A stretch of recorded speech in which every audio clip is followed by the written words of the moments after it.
կկատարիր գնումների իդեալ համակարգի խանութ սրահներից եւ յուրաքանչյուր 290,000 դրամ գնումների դիմաց ստացիր 29% զեղչ եւ լրացուցիչ 29,000 դրամի ապրանքներ քո ընտրությամբ։ Շնորհակալություն, նախ զեկույցի համար շնորհակալություն, պարոն Պողոսյան, ինձ հետաքրքրում է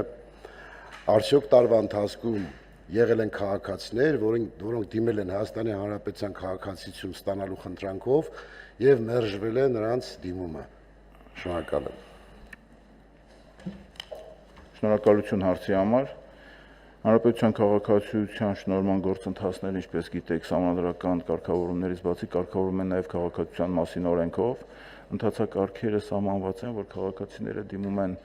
սահմանված ընթացակարգերով, դիմում են լիազոր մարմին, հայնամիգրացիայի ծառայությանը, քաղաքացիության եւ միգրացիայի ծառայությանը եւ համապատասխան ուսումնասիրությունների եւ եզրակացությունների հիման վրա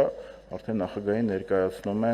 ներկայացվում է նախագահի հրամանագրի նախագիծ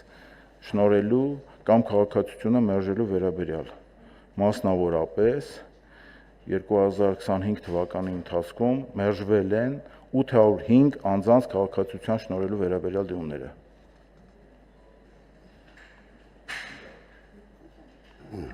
Շնորհակալություն, եւ եթե կարելի է նշեք, այս 805-ի մեջ